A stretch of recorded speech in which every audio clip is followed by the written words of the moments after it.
us already fill out the poll. So I'm gonna go ahead and end here and I'll show the result. So the first question we're asking, do you currently collect rainwater at home? So um, fifth, half of us, yes, and then another half is not yet, but planning to. So this is a good opportunity for today. We have our rainwater harvesting expert here that to tell you more about rainwater harvesting. So second question, what type of home do you live in? So most of us live in single family house, and a few of us live in an apartment or a condo.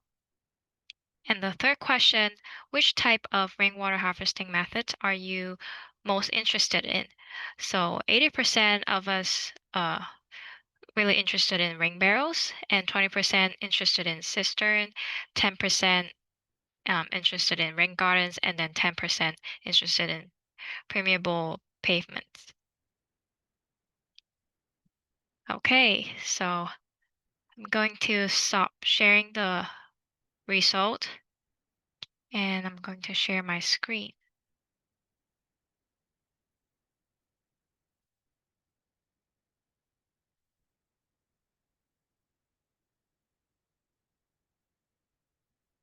All right. Good evening, everyone. I'm Claire Wong from the city of Sunnyvale, and I'll be moderating tonight's program along with our co-sponsor, Basca, and our instructor, Chris Corvetti. I want to welcome all of you to our class tonight. So before we begin the program, I'm going to provide some guidelines for successful participation in the webinar. First, all attendees are muted by default to reduce the background noise to the presentation. For tonight's class, you can put your questions in the Q&A, and Chris will answer them throughout the presentation. If you prefer to ask your question live, you can use the raise hand feature, and I will call on you and unmute you to ask your question.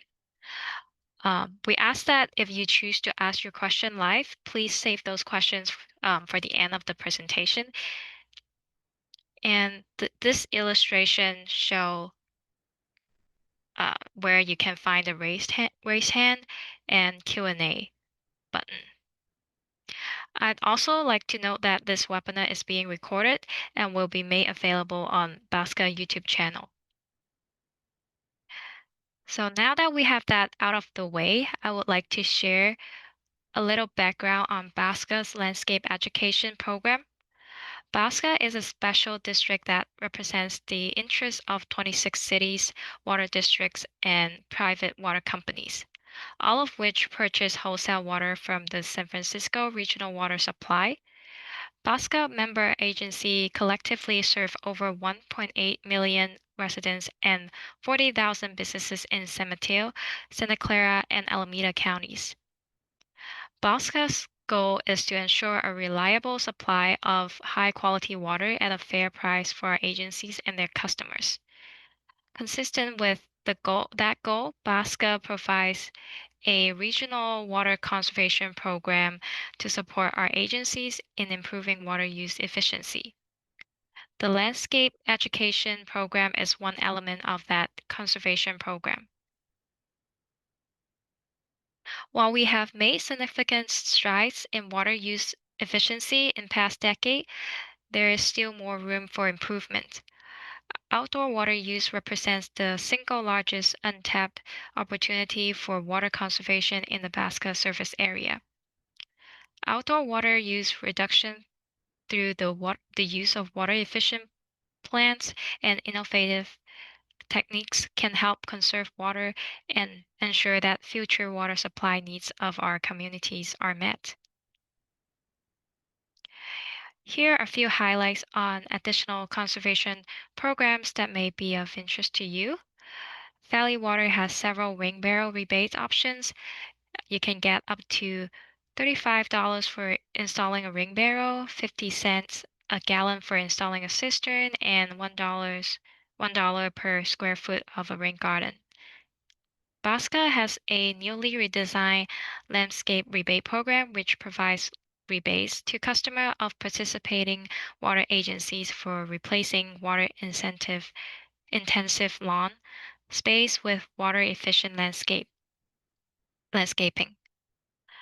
Basca also has the I Heart Gray Water program, which gives residents up to $200 in rebates for connecting a washing machine to a gray water irrigation system. Next, there is the Basca Lawn Be Gone rebate, which gives residents various rebates for transforming their lawns and making them more water efficient.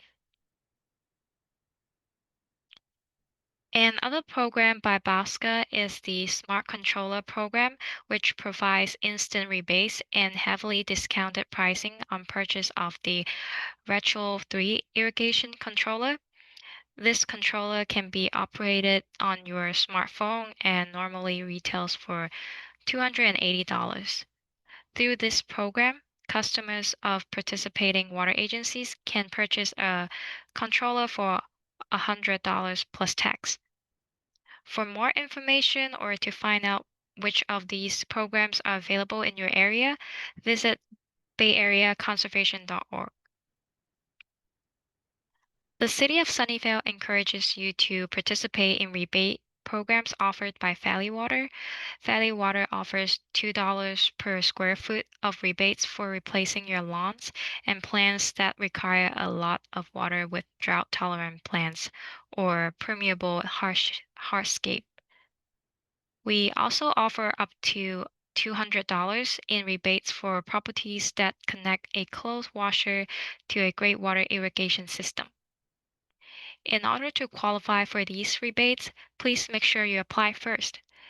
A common mistake is that residents get too excited about the rebates and start transforming their lawn before making sure they qualify. Also, are you looking for compost? Free compost and mulch are available for Sunnyvale residents at the Smart Station. Stop by Monday to Sunday, 8 a.m. to 5 p.m. And we also just added a new location for compost pickup for Sunnyvale, Mountain View, and Cupertino residents. It's at the Charles Street Garden, 433 Charles Street.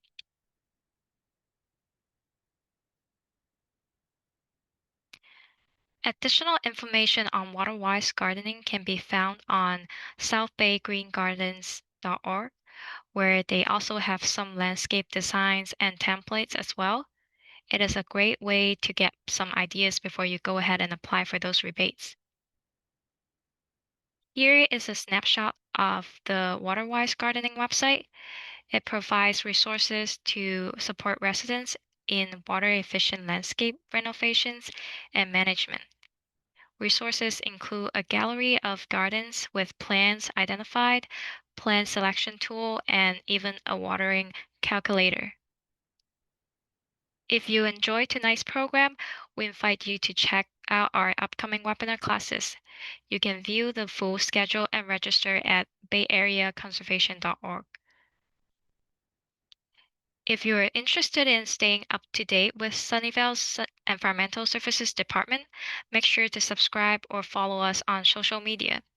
Feel free to scan the QR codes or search using the green text provided. We share tips and tricks for living sustainably in Sunnyvale, as well as rebate information and upcoming events.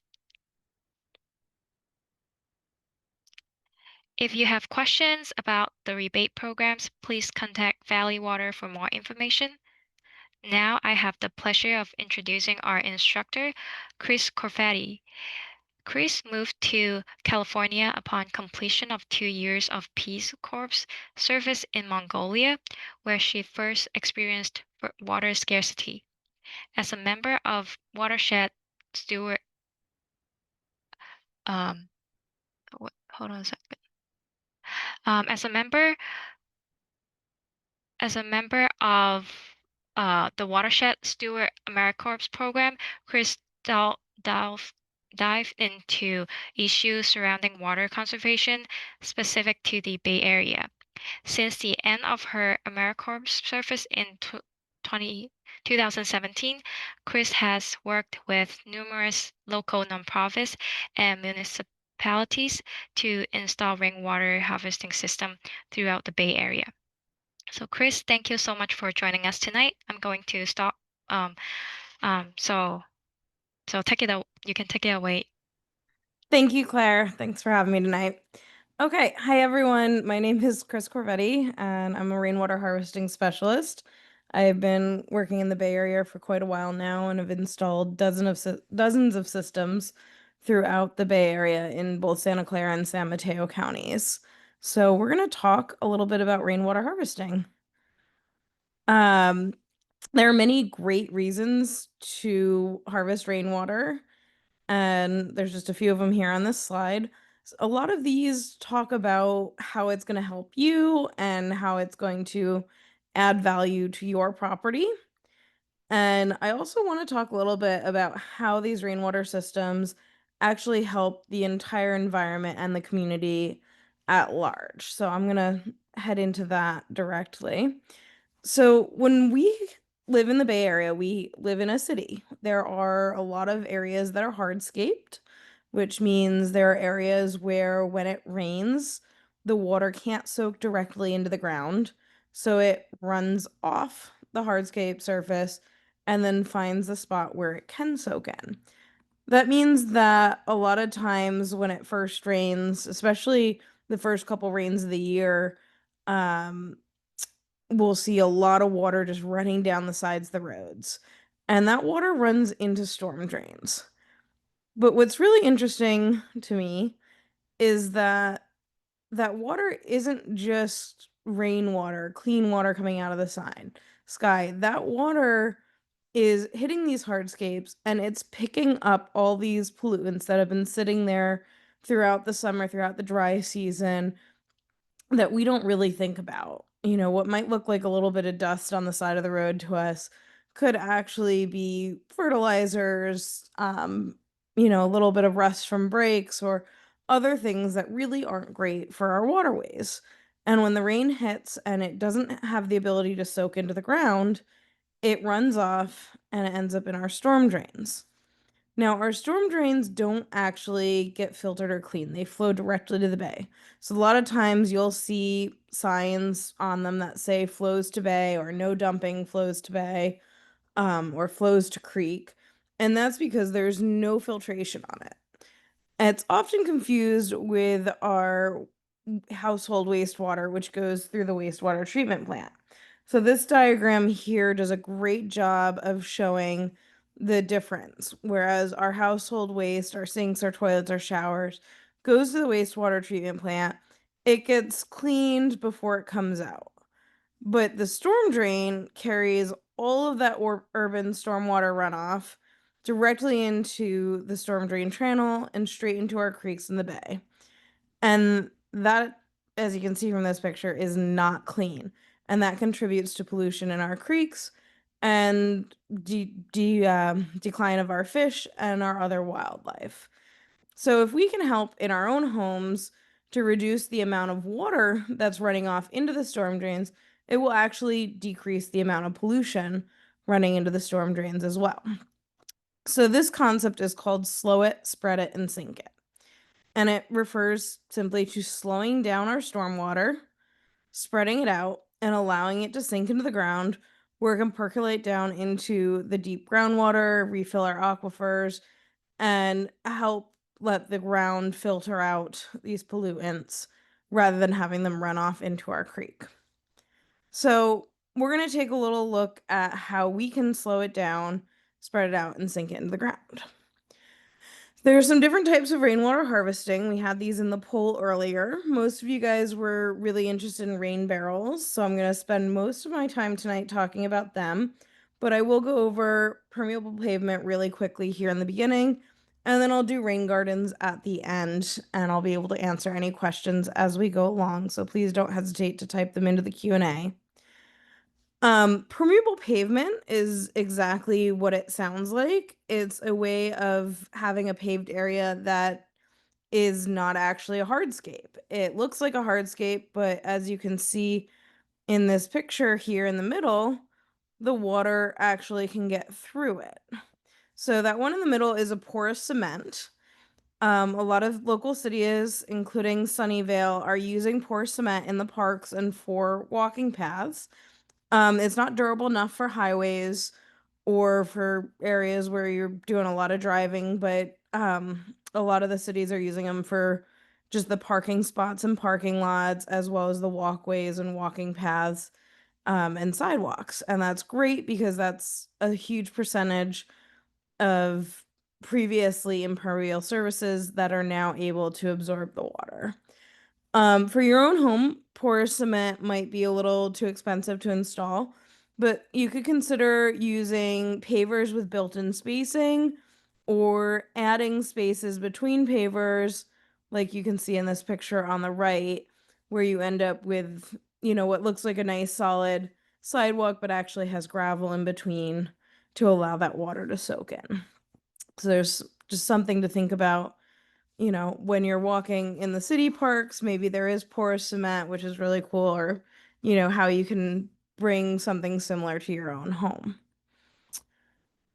So I'm going to start with a couple of my really big questions that go for all rainwater harvesting that I get the most often, and then we'll go into barrel specific and then follow with rain gardens. So the first question I always get is there really enough rain? We live in the Bay Area. Is there really enough rain? And the simple answer is yes, there really is. Um, 1,000 square foot roof can capture over 600 gallons of rainwater from just 1 inch of rain. So this is a great equation to look at. And, while the US average is 38 inches precipitation in a year, the Bay Area only gets about 15 to 20 inches of rain, depending on where you are in the Bay Area. Sunnyvale gets 17. And I'm sorry, I don't have that slide updated with that 17 here. Um, but even with just 17 inches of rain, that's over 10,000 gallons of water in a year for a 1,000 square foot roof.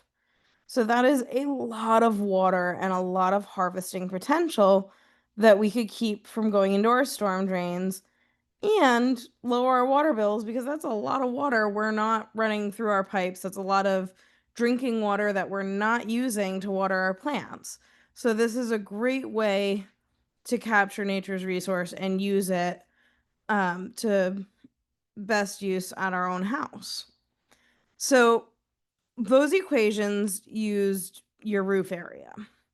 Now, if we're not looking for your entire roof area when we're measuring that, we're actually just looking at the section of roof that you are going to connect to a system. So in this picture from Valley Water, you can see this red dashed outline of a roof area, and you can see that they are showing two separate downspouts that they are including in that area. And so that would be if you were going to use both of those downspouts to divert into a single system, you would measure that whole area.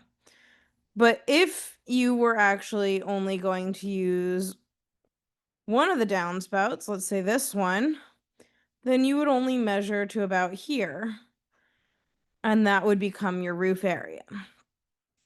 And that was if you are not using the downspout on the right here.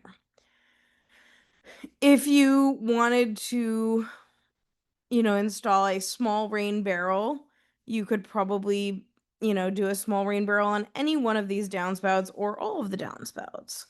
If you wanted to install a 200-gallon cistern, this little downspout may not have enough harvesting potential based on its size to be able to support a really large system. So you do want to think about that harvesting potential when you're choosing your system. The other question I get all the time is it okay to hook up a rainwater system to my roof? I have this type of roof. So I put together a slide here that lists all of the really common roof types in the Bay Area. And the simple answer is for most of the roof types we have in the Bay Area, you can absolutely connect a rainwater harvesting system to them. They're the main roof types that you want to avoid is any sort of galvanized or untreated metal. You want to avoid any type of shake shingles that are treated regularly. So if you're spraying them down annually with an herbicide or a pesticide, we don't want to hook this up to a rainwater capturing system. And you want to avoid any really old flat roofs that still have asbestos in them for obvious reasons. Um, any of the newer flat roofs that are rubber are going to be fine. Um, Even the ones that have gravel on them are going to be okay. Flat roofs can be a little bit harder to hook up to because you don't normally have the gutters, but you do, want to think about if you get your roof replaced that a new roof is going to have different adhesives on it, especially with the asphalt shingles, that some of the asphalt's going to be loose. You want to disconnect your rainwater harvesting system for the first couple of rainfalls when you put a new roof on, just to let all that shed off and let it all stabilize. Now, if you are getting a new roof, you also can reach out to the manufacturer and just make sure that everything used on it is inert and it's going to be fine for rainwater harvesting. We got a new asphalt roof on a few years ago, and I just unhooked my system for the first couple of rainfalls, and then I reconnected it with an extra filter on it to catch any loose gravel, and it worked great. The water came out looking really clean, and I had no issues from the system. But the first couple of rainfalls, I just had a screen mesh at the bottom to catch everything. There was so much stuff coming off of that roof.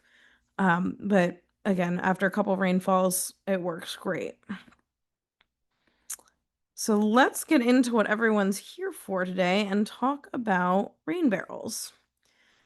So, rain barrels, you guys probably all know, they capture the roof runoff from your roof, usually using a gutter system and downspout, but there are other ways to hook them up. And you're storing that water to use later. This will eliminate or decrease your need for using municipal water for irrigating. It can reduce flooding, sewer overflows, and soil erosion around your home by minimizing the moisture around your foundation. And as we already discussed, these rain barrels can help improve the water quality in creeks. They're also a great educational tool for kids and residents. I'm going to do one more really big question and then we really will talk about the barrels more. Um, Everybody always asks me, well, this sounds really complicated. It's not. We're going to go through it. It's pretty straightforward. Do I need a permit? And the main question is no. There are a couple questions that I want you to ask yourself to confirm that no, you don't need a permit. The first question is, do you live in a single family home? If your answer is yes, you're still on the track to not needing a permit. The next question is, are you going to plumb this fully exterior? If your answer is yes, then you still are on the right track. The third question is, am I going to install less than 360 gallons? If your answer to those three questions is all yes, then you do not need a permit. If your answer to any one of those questions was no, you may or may not need a permit. Then we get into some other qualifications. Anytime you are going to connect it into your house, so if you want to connect your system to interior plumbing for any reason, you want to connect a makeup water supply, you want to use your rainwater to flush a toilet, any reason that you are connecting back into your house or into the municipal water, you are going to need a permit. That becomes a much more complicated system. You need backflow preventers and other stuff, so you do need a permit. Anytime that you want to install a below ground system, so you don't have enough space, but you're, redoing your driveway and you want to be able to put one underneath your driveway or off to the side or in your front yard underneath, you need a permit for that. If you live in a multifamily residence, apartment or condo, and you want to put one for the entire building, if you're a building manager, you're going to need a permit. If you want to install a small system just for your use on just your own section of that from only your roof, your downspout, if you're in a townhouse or something, you just need approval from your HOA. So there are, you don't actually need a permit for all non-single family homes, but for some you would. If you are only going to use drip irrigation with no electrical supply and no makeup water, you can actually get a lot bigger than 360 gallons. You can get all the way up to 5,000 gallons. So you could do a pretty large system, um, and still not need a permit as long as you are following these simple steps. For any more details, you can check out the California Plumbing Code. All things you could possibly want to know about rainwater harvesting are covered in Chapter 16. This is different than the Universal Plumbing Code. While the state of California does borrow things from the Universal Plumbing Code, Chapter 16 specifically differs drastically from it. So make sure you are looking at the California State Code, not the Universal Code. Okay, finally, rain barrels. When you're choosing your system, you want to think about some of the stuff we've already discussed. Cool, we already covered this. We talked about roof size. We talked about harvesting potential. Claire is going to send you guys some wonderful follow-up email in a little bit. And that's going to include the equations we looked at earlier on one of the PDFs. So that will help you have a quick reference guide in case you didn't get that equation written down real fast. This webinar is also going to be available on the Bosco website in a week or a couple weeks when they get it posted. So you can always check back then too. We already talked about how many downspouts and measuring your roof based on the number of downspouts you're connecting. What we haven't really talked about yet is the installation space. So you do really, and this kind of ties into their uses for the water as well as your drainage and overflow. They're all kind of interconnected. You want to think about where you can connect your system, right? Which downspout you're going to connect to, but you want to think about where you're going to use that water and how much space is in between the two. And if you can put your barrel right in between them, or if you're going to have to run pipes, it's not insurmountable. I've run systems with, 50 feet of pipes coming out of the barrel to get to the garden, where they're using the water. And there are ways, especially if you're going slightly downhill, to be farther from your barrel. But, if your garden is in your front lawn and you really want to put a barrel in the back lawn yard, you really have to think about how you're going to get that water to where you want it. A lot of people like putting the rain barrels on the side of their house, which then you need to consider how much space there is between your house and the property line. You need to have at least 3 feet between the barrel and the property line to make sure that you have emergency egress as needed. You can get past it. You also want to, when you're using the system, any of that water that you have overflowing needs to be at least 3 feet from the property line to make sure it all flows onto your own property. So I keep saying overflow and the flow of the water. So let's talk a little bit about how that plays in with the rain barrel. So the rain barrel works, the water comes in from the downspout, and the first thing it's going to hit is some sort of a screen. In this case, we have what's called a leaf eater. It's a special type of screen. And this barrel actually has a second screen underneath the leaf eater that you can't see that's right there. So we are at this point coming in and hitting, in this case, 2 screens, but legally you only have to have one. So it is a legal requirement that both your inflow and overflow be screened, or any other opening on your barrel have a screen. This is in part common sense. We don't want mosquitoes breeding. We don't want critters getting in. Squirrels and rats and frogs will try to get into the water, and you really don't want them climbing into your tank. They get pretty horrible. So Legally, you have to have the screening, but common sense says you really want it to. So as your water flows into your tank, whoop, it fills up. Once your water gets to your top of your tank, it's got to go somewhere. So that's our overflow. So the overflow is what we talked about needing to go onto your property. I like to connect these into rain gardens or into landscaping, um, some sort of a drainage swale where they can soak into the ground. So that's going to be both your inflow and your overflow are going to be really high on the barrel because, you want the water to come in near the top and you really want that overflow to be as high as possible on the barrel because anything above it is not going to fill with water. You have the option of installing a depth gauge, like this one pictured here, to help keep track of how much water you have in the tank. These gauges don't actually give you a gallon amount. They're more of a range. So you can see right here on this picture on the top right of the screen, the red is empty, the green is full, and you can't really see the black line because it's on top of the green because this tank is really full in this picture. Um, so it really just gives you kind of a rough estimate of how much is in the tank. But what I really like to do is just tap on the side of the tank. Start at the bottom, it'll sound really solid where there's water, and it'll start to sound really hollow where there's no water. And then you know about how full your tank is, and you can, guesstimate what the percentage is based on the size of your tank, how many gallons you have. As you can see, this tank is strapped for earthquake proofing. As a homeowner, that is optional.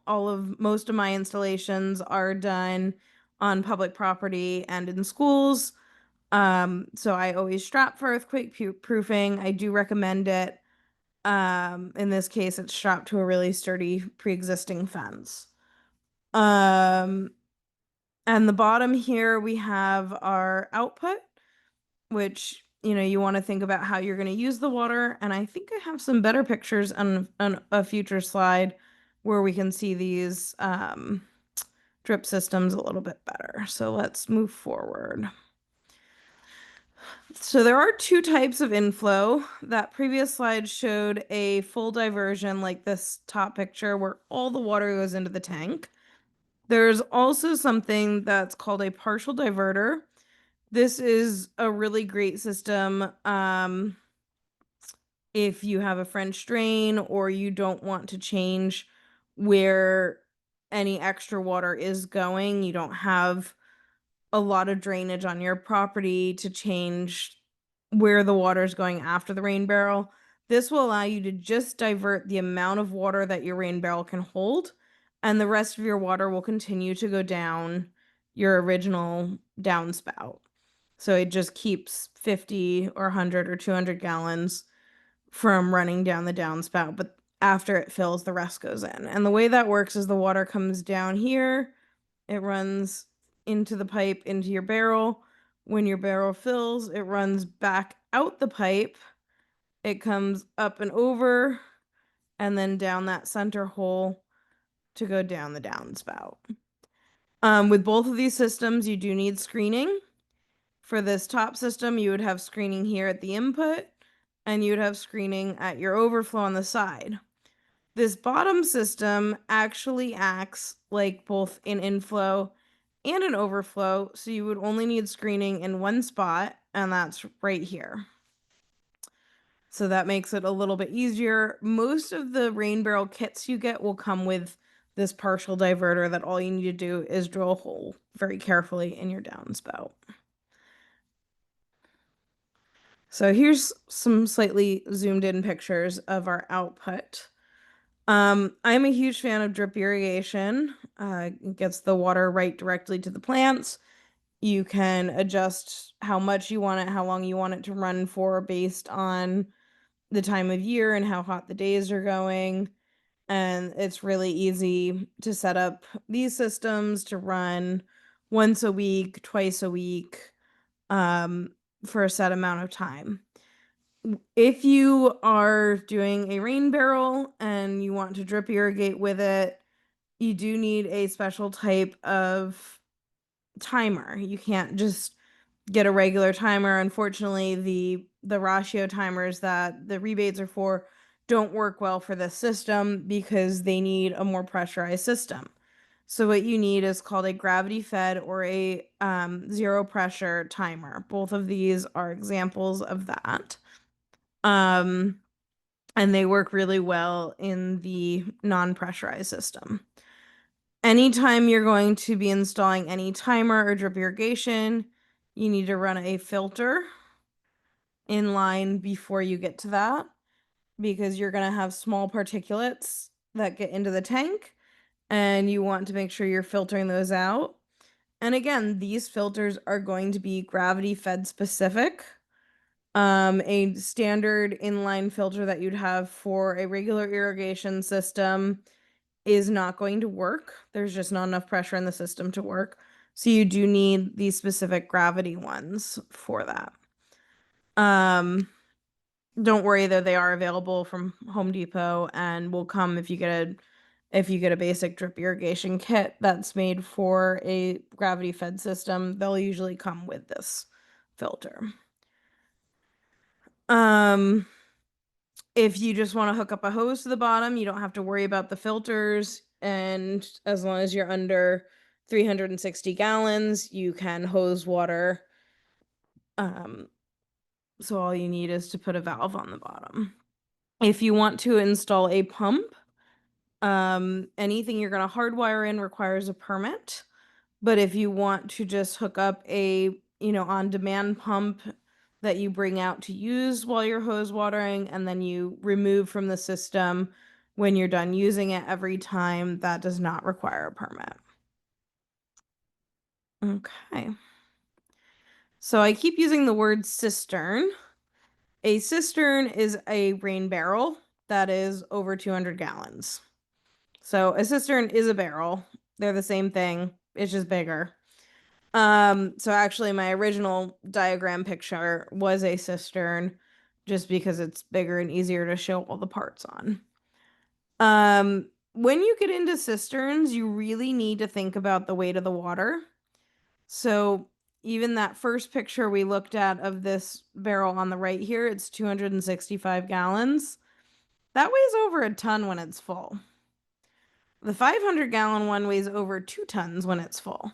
So you want to make sure that you are putting it on a really strong base, something that's not going to shift underneath it and potentially have it fall and crack and, spill 2 tons of water everywhere.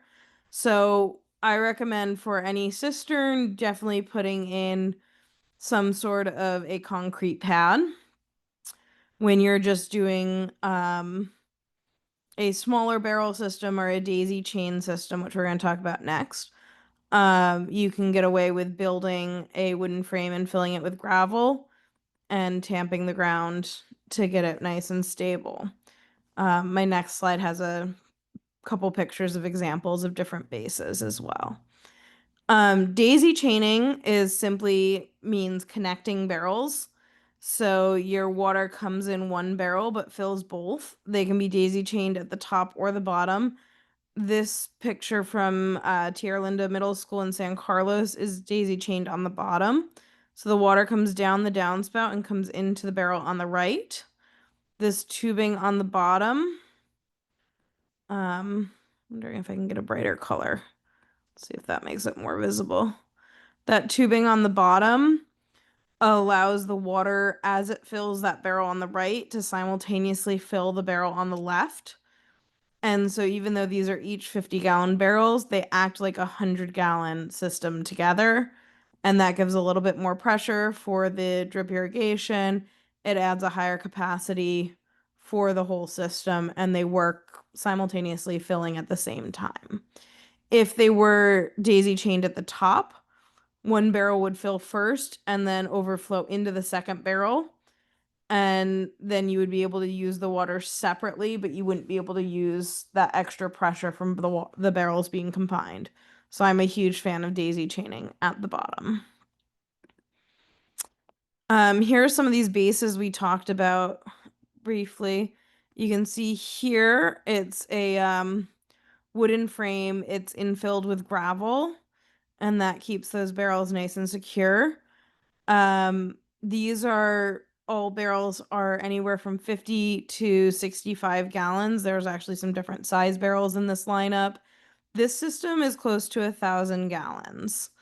It's at a Rastradero Preserve in Palo Alto, and it feeds their native rain garden.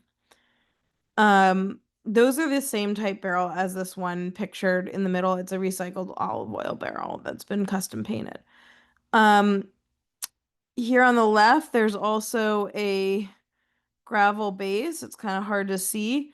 And then these barrels are mounted on cinder blocks, and then all the plumbing is run underneath them. That is the blue barrel system that's used there, and that allows you to get all the water out of the system by plumbing underneath. Food grade barrels are a great way to recycle barrels because they can only be used once for their original purpose. So these barrels get, 20 extra years as a rain barrel that they would not have gotten just as a food grade barrel. You can also buy basic rain barrel kits. You've seen the Earth Minded Rain Station in my pictures from TR Linda. They double as a planter on top. You can get tons of different styles online. The one I'm seeing a lot right now are these Ivy barrels. And these are the one that San Mateo County is selling for their program right now. Um, I do caution these get clogged a lot more because they have the water running in the top. You can see this is a picture of the top here with the screening. The screens tend to get damaged. They get a lot of debris on top. You need to clean these a lot more often than one of our other systems that run in from the side. Okay, your basic maintenance is cleaning your gutters twice a year every 6 months. That's a state requirement for a rain barrel system. It's also really good to do anyway because when you get a lot of debris in your gutters, they get really heavy and they can rip off the house. So you really want to keep your gutters clean. You want to check and empty any leaf eater screens every 3 months. If you have a first flush diverter, which we didn't discuss, they're really good in high debris areas. You want to do that at least twice a year. The state requires that at least once a year you visually inspect all valves and components. Since we're putting this on your own house, I hope you're walking by it more than once a year and you can look at it and say, oh yeah, it's all there. You want to use your system at least every 5 years. Ideally, you're using it after every storm, but the water is going to start to smell the longer you leave it in there. So make sure you're emptying it at least every 5 years. But a rain barrel system is designed to be used and used regularly. So use it often, empty your barrels between storms, even if you're just letting it rain, letting it fill into a rain garden or a swale and soak into the ground before the next storm so you can capture more water. That's great. We want to get that water soaked into the ground because once your barrels are full, you're not keeping any water from going into the storm drains anymore. You want to be able to capture every single storm. Okay, so I'm going to move on from rain barrels to rain gardens. I know we're getting towards the end of our hour. So I'm going to move a little faster through rain gardens. I know most of you were interested in the rain barrels, but feel free to ask any questions in the Q&A about barrels or gardens at this point, and I'll answer them as I go along. And well, that's a great question. So kind of skimmed over that, but you can buy basic rain barrel kits. The question was, where can I buy rain barrels? Any basic kits like this can be purchased online or at your local hardware stores. If you want the larger cisterns, you can order them through different hardware stores. Urban Farmer is a great one. San Lorenzo Lumber is another great one that will order you different ones. They'll let you know what they're able to order to get larger cisterns. If you are a San Mateo County resident, San Mateo County Pollution Prevention Program Flows to Bay is currently doing their Ivy barrel sale, and that's through their website, which I will post in the chat at the end when we get into the Q&A, the questions at the very end of the presentation. Okay, so what makes a rain garden different? So they're actually designed to capture, store, and infiltrate the rainwater, which means that they allow a lot more water to soak into the ground from a conventional lawn or garden. They have the unique um, claim that they're not native soil. You actually remove or amend a lot of the native soil when you're putting them in. But you do put native plants in, and that helps them require a lot less maintenance. They are actually dry most of the time, so they only pond temporarily. This one on the picture, excuse me, on the picture here is in Half Moon Bay at Half Moon Bay High School, and it just kind of looks like a weird little rock garden, but it will fill with water, and it is cured their flooding issue of their um, walkway down to their field. So that's a great little solution often for flooding. So the anatomy of a traditional rain garden is to dig out all the way down. Gotta say, I don't think the green is particularly visible either. I'm gonna go back to purple. To dig out down to 2 feet, so anywhere from 12 to 24 inches. Now, a traditional rain garden has 3 layers. On the bottom, you've got this drainage rock. In the middle, you have this bioswale soil. And on the top, you have either river rock or mulch. Now, a lot of people don't want river rock because they have dogs, they have kids, they're worried about turning an ankle. Mulch is fine. You can mulch the entire top of the garden. Um, what we've been doing with a lot of homeowners recently is mulching the entire yard. So you can't really tell unless you know where the rain garden is. It just blends in with the yard. And you can only tell based on the types of plants that are there. Generally, you're going to have some sort of a berm or raised areas on the sides of the garden to help funnel the water towards it. And those you're going to use mulch for. And you can connect directly from, an actual storm drain or a pipe or from your um, rain barrels, but you're gonna have these 10 feet away from your home. So this picture is a little deceptive because it shows the water just kind of running down towards it. Generally, I bury at least a 10-foot pipe to run it in, and that makes it really efficient.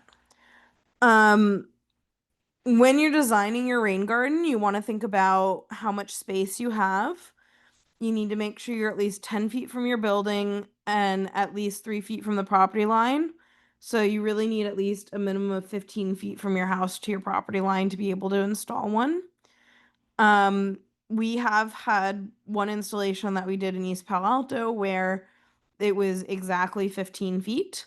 So we did a 20-foot long, 2-foot wide rain garden, the entire side of the house and had it exactly 10 feet away from the house and 3 feet from the property line. And it is a very efficient garden. It looks great and it really works nicely in that space.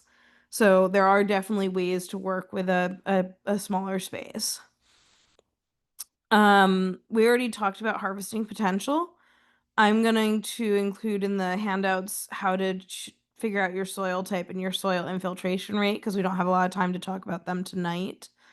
Um, And your choice of materials is really a personal choice, as is your choice of plants. So we're going to discuss those. This garden runs right about like this. It's hard to see because the plants have grown in so nicely. And this garden has removed flooding from a bike path in Palo Alto, which is why we chose to install it there. And it's worked very efficiently for that reason. So when you're sizing your rain garden, you're going to use the same calculations you use for your rain barrel. And Valley Water has some recommended garden sizes based on the roof area diverted. Um, there are specific rain barrel rebates. For the rebates, you do need to use native plants. So we're going to send you the Bosco native plant list. On the Excel spreadsheet for the plant guide, you'll be able to sort by rain garden and see which plants are eligible for the rain garden specifically. Um, so we've already talked about distance from your home and from the property line. You also need to be 5 feet horizontally and 1 foot vertically from any utilities. And obviously, if you are not on the sewer system, you have a septic system, you want to be far away from that. You want to stay away from any large trees or tree roots. But, if your property is really sloped, you can make a berm on the bottom side, as you can see here, to get yourself a nice level base. So, while our traditional rain garden has those 3 layers of material, all that is actually required for the rebate is that you dig out 12 to 24 inches deep and you put the bioswale soil mix, which you can purchase from Linkso or the garden center, and you can mix in with your native soil. So it's a sandy, composty mix that you mix in with your native soil to allow better drainage. I highly recommend putting drainage rock. I normally use like some sort of a pea gravel or a crushed gravel in the bottom of the rain garden to really allow extra water to be able to soak in. You do need a ponding depth of 6 to 12 inches. That is above the soil line here, going through your mulch and up into the top. So your cobbles or mulch can count towards that ponding depth. And you do need to have some sort of erosion protection where your water's coming in. Now, like I said, I normally bury a pipe here and come in like that rather than this mythical water that will flow straight into where you want it to go, which I've never experienced having water do exactly what I want it to do without running a pipe. It the pipe will also help with the erosion control. For the garden rebate, you are required to use native plants. These are a few of my favorites, but the Bosco list is very extensive. You don't have to just pick my favorites, you can put yours in too. A lot of people ask me if they can put edible plants into the rain garden. The simple answer is no. It's not good to have your rainwater used on anything that's sitting on the ground or that has huge uptake. In the Bay Area, we have the unique issue of forest fires, and we get a lot of ash and stuff from that, which adds chemicals onto our roof. They're not going to hurt your decorative plants, and they're not going to hurt any of your vining veggies or your bushy berries or your tall herbs if you put them on the berm. But even on the berm or anything you're watering from a rain barrel, you really want to avoid any of those leafy greens, those ground leveled berries, anything that you're eating the root, just to help avoid any possible contamination. And anytime you are watering anything, you are watering at the roots. You're not, if you have a pepper plant, you're not spraying the peppers with water when you're watering them. You're watering at the roots, and the plant is going to filter out anything that might be in the rainwater normally. So we just want to avoid this right-hand column. Maintaining a rain garden is very similar, but a little bit easier than a normal garden. You're gonna drip irrigate during the dry months, especially when the plants are getting established. Weed is needed, um, because a rain garden does require 3 inches of mulch. That's a little bit different than a standard garden. And you need to replace that as needed. Generally, once a year, you want to add a little bit more in. Any arbor companies will give you free mulch. They'll drop it off for you because they just need to get rid of it. Um, you can also sometimes get it in bags from like Home Depot. You can buy it at any of the landscape companies like Linkso or the garden centers. Um, so there are lots of great options for getting mulch. The free mulch you sometimes will end up with, leaves and stuff mixed in. So depending on, how you want it to look, it may be worth purchasing. Just stabilizing any oils of areas of erosion with any rocks. Obviously, we want to avoid any water pollutants, so you don't want to use any synthetic fertilizers or herbicides in your rain garden. And if your rain garden is ponding for more than 3 days, so I don't mean, we had one of these crazy storms where it's been raining all week, and my rain garden hasn't drained all week because the rain keeps coming. What I mean is it stopped raining 3 days ago and I can still see water in my rain garden. That's bad. So if that's happening, your garden is either sized wrong, or your soil did not have enough of the bioswale soil and it has too much clay in it. You need to figure out what's going on there and expand the garden to be able to accommodate that water. And just like for the rain barrels, you got to clean your gutters twice a year. Okay, there we are at exactly an hour, and I have time for questions. I'm happy to stay on longer for questions. I'm not going to set a time limit on the questions, but I know a lot of you have busy schedules, and we did promise 1 hour for the presentation. So this webinar is until 7:30, so we have 30 minutes for questions. Perfect. Absolutely. So thank you, Chris, for the informative presentation. Um, if you have any question, feel free to type it in the chat or type it in the Q&A or raise your hand to ask your question. Um, so I do have a question about the permit. So the permit is for ring barrels, right? What about for if we want to make our own rain garden at our yard? Do we need a permit? Rain gardens currently do not have a permitting system. However, if you do want to get the rebate for the rain garden or for the lawn be gone, which the rain garden qualifies for as well, you do need to get the approval for that first. Um, and some cities actually require for the rebates that they are installed by a professional. I'm not sure you can maybe answer that for me for Sunnyvale. Yeah, I can't answer for that. We partner with Bosca to do it, so that might be a question for Bosca. Neither Bosca nor Valley Water require professional installation for either of these rebates. But certain cities, I know, like Palo Alto does require professional installation for some of the rebates. So definitely check with your own city and definitely do the permit application before installing or doing any work because a lot of these require before pictures to get the application for the rebate. Thank you.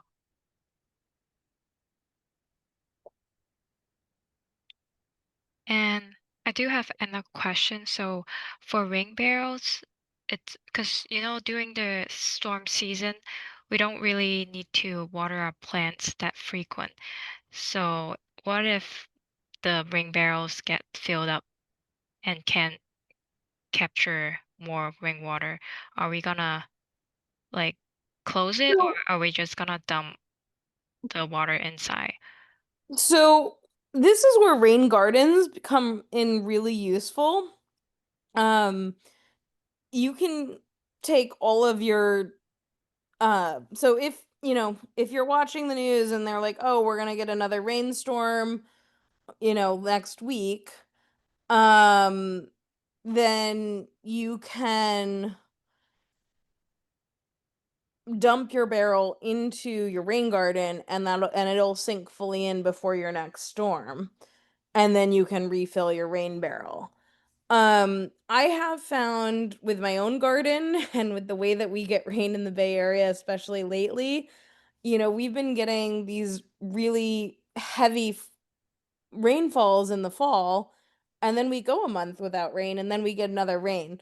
So I find that even just using it a little bit, my plants are happier because I am watering them. And it also helps keep the soil from getting hydrophobic in between rains. Our soil in the Bay Area will dry up so much that it doesn't want to absorb the rain immediately on the next storm.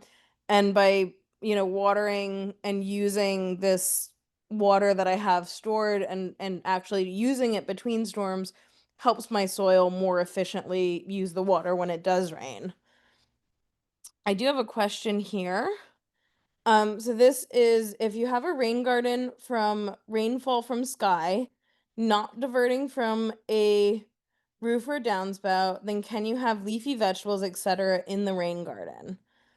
Um, so if you plan on installing a rain garden for the rebate, it does need to be connected to a downspout. If you already have dug out a rain garden that is just capturing from the sky and not connecting in, I'm still gonna say I don't recommend putting any leafy vegetables directly in the rain garden because the way a rain garden is designed is it does kind of bring the water, more of the water in and kind of holds it longer. And we do have, acid rain. We do have more stuff that will concentrate in the ground around there. So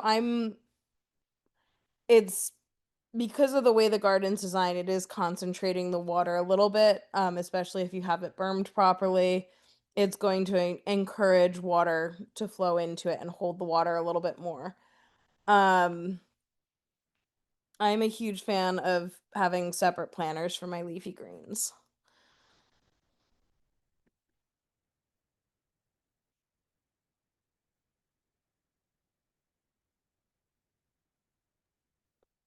Great.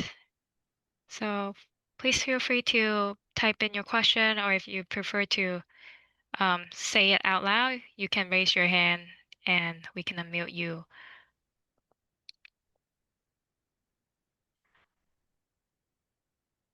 Okay, we have a hand raised here. Panka, I'm gonna. Okay, I think you're unmuted. Hi, thank you.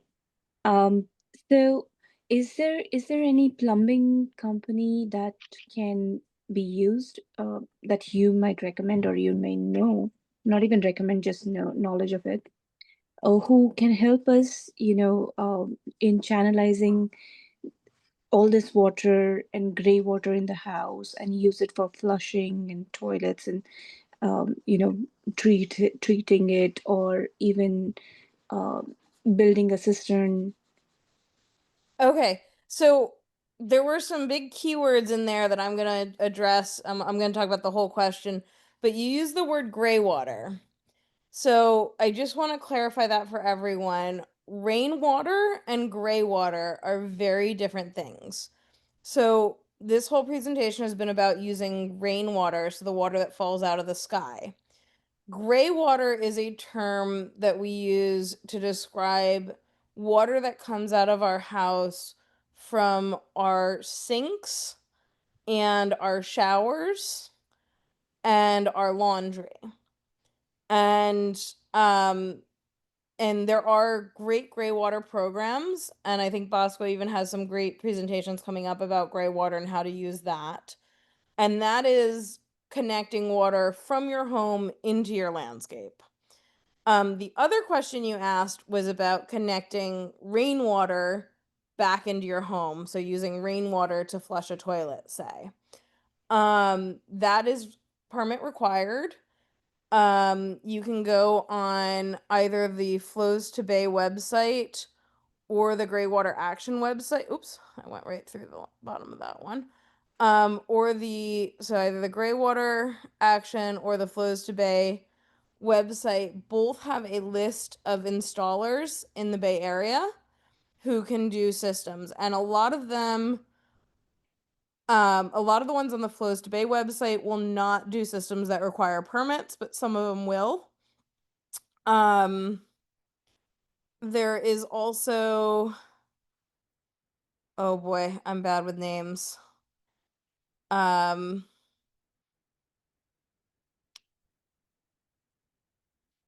they're definitely all listed on these two websites. Um, that will be able to do installations for you, and some of them will be able to go through the permitting process.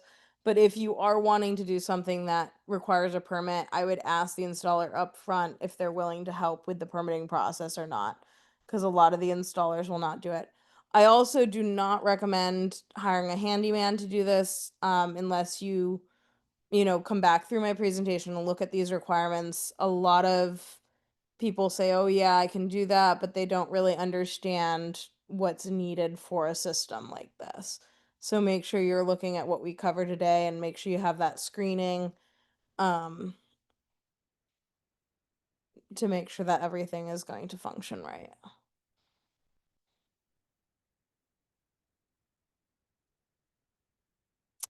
Another website I don't have on here is Blue Barrel. Blue Barrel does the recycled food grade barrels. They're based out of, I want to say, San Rafael.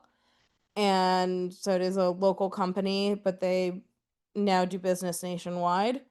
And they have a lot of videos, for do it yourself. And if you buy a system from them, they'll give you a code to access all of their videos, and they take you through everything step by step.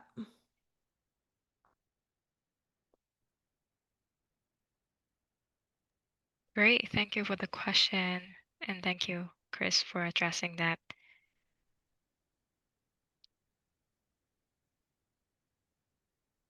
Any more questions while we have Chris here? Um, in the meantime, would you like to talk more about the soil that you were mentioning you didn't have time to talk Yeah, absolutely. I can talk to a bring little there? bit about soil infiltration rate and clay soils while people think of other questions. I know there's been a lot of information already, so I'm sorry to throw too much more at you. These next two slides are in the handout information that Claire's going to send as a PDF. So you don't have to take detailed notes on them. You'll get these in an email. But your soil infiltration rate is a basic equation of water depth in inches over elapsed time. So we aren't going to be looking just at the surface. We're going to dig down at least 6 inches. And we want to have about a 4 inch round hole. Um, so that can be a little hard to dig, especially, when it gets really dry in our soil. Um, you wanna put something across the top middle of the hole and measure to there rather than trying to measure at the edge of the hole. Unfortunately, that's what this picture is showing, is measuring at the edge of the hole. It's really hard to tell your inches there. So if you put, like a ruler across the top of the hole and then a ruler in the hole to measure, to that middle point, it makes it a little bit easier. Fill the hole with water as fast as you can, and then start timing how long it takes to go down. If it takes more than an hour, note how long it took, how far it went down in that first hour, and then check back hourly. Um, but make sure you're thinking about like your observations, what you're seeing with your soil before you start as you're digging. If it's really compacted, really difficult to dig, or if it was really wet before you started the test. If it was really wet before you started the test, or if you found standing water in the bottom of the hole when you dug it, is it because it just rained today? Did it rain yesterday? Or has it not rained in 3 weeks and you're finding standing water in the bottom of the hole? These are all things to think about, because if you have standing water 6 inches down, you really don't want to be putting in a rain garden. It's not going to help because the water table is really high right where you are. Or, maybe you're right on the bay and the tide's in, and you have saltwater intrusion, and you've got, tidal influence because you're so close to the bay. We have seen stuff like that in some of the East Palo Alto sites that we've been doing. Um, and we have installed some very successful and helpful rain gardens in some of these sites, even the ones that do have tidal influence. Um, so if the soil was really dry and really difficult to dig and it drains really slowly, you may want to come back tomorrow and redo the test, or even, let it finish draining and come back 5 hours later, like later in the day, and redo the test. because that soil can get hydrophobic. Um, and that means the soil is so dry it doesn't want to absorb any water, and that can skew the influences of your test. Once you install the rain garden, your soil is much less likely to become hydrophobic because of the layering in the rain garden. So, doing the test again after the first batch is soaked in, you may notice it actually drains better the second time, which seems counterintuitive because you feel like there's already water in it, but it will give you a more accurate test if you do it twice sometimes. The other test that we can do is a ribbon soil test. So this is to rule out clay soils. You take about 2 teaspoons of soil from the bottom of this hole you just dug to test your infiltration rate. So you want to be about 6 inches down to get the soil sample. You're going to put it in the palm of your hand and kind of knead it, rub it through your hand a little bit, adding drops of water until it kind of feels like a putty. And then you want to make a ball and you want to um, kind of hold your thumb up in the air, like almost like you're giving a thumbs up, but then bring it back down and push it into the crook of your pointer finger. And you want to slowly work that ball of soil up into a little ribbon.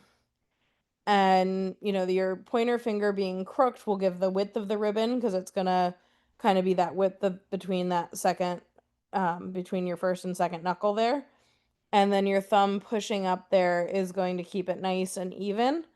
And it's a little game on how tall can you make that soil go. Now, if you manage to get that more than 2 inches, then you have highly clayey soil, and you're probably not going to be suitable for a rain garden.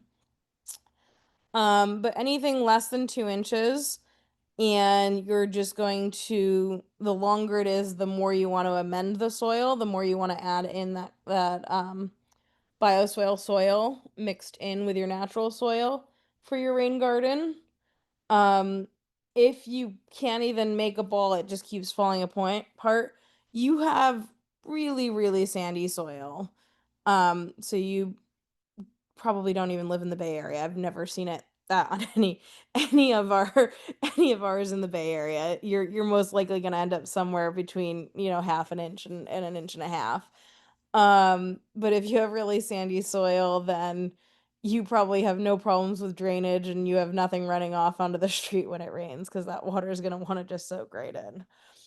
Um, so I would expect to get anywhere from, a half inch to an inch and a half on a test in any of the Bay Area cities I've run this test in. That's what I've gotten.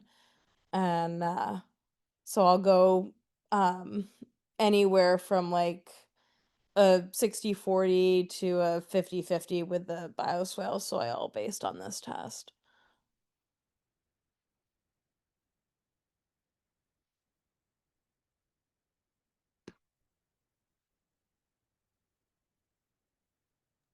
Great. Thank you, Chris.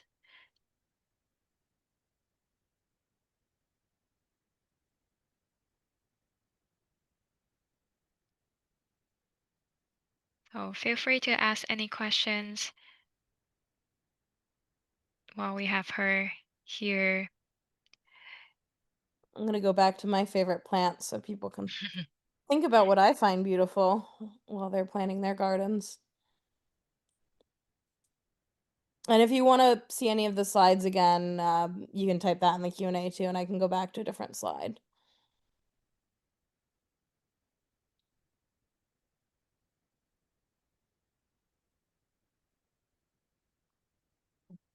Yeah, I'm not seeing any questions, so I think we can um end here. Oh, okay, one question we got. So this question is asking if you'll get the slide deck. We don't actually share the slides because a PowerPoint is meant to go with the talk. I like to think that there's as much information coming out of my mouth as I put in the slides. So what we will share, however, is Bosqua records this entire thing and they post it on their website. So you can go on there. It takes them a week or 2 to post it. But you can go on there and you'll be able to rewatch the entire, PowerPoint and see everything with all the information that goes along with the slides. Yes, and in the follow-up question, I will send the information and also the resources, the website on the follow-up, as well as the recording link. S- So if you want to rewatch that, you can refer to that link as well. And I do recommend going on the Bosco website and looking at their other past presentations. There you'll find a lot of ones that I've done that have a lot of the same information. Some of the slides may even be identical. But you'll also find ones that other people have done about rain gardens and rain barrels over the years. And you can use some of that information too. And there's a lot of really good ones for planting and native gardens. um, I highly recommend going back through some of the old presentations and watching some of those as well. Okay, I'm not seeing any questions and raised hands, so we can end here today. Thank you so much, Chris, for your presentations. Very informative. And thank you everyone for joining. If you come up with any further questions, feel free to email me and I can um, transfer those questions to Chris and gets the answer for you. But thank you everyone for My joining. email is also in the follow-up email, so you're welcome to send me an email with questions. I'll get back to you. Yeah, thank you. Thank you everyone. Thank you. I'm gonna end the presentation now. Thank you, Chris.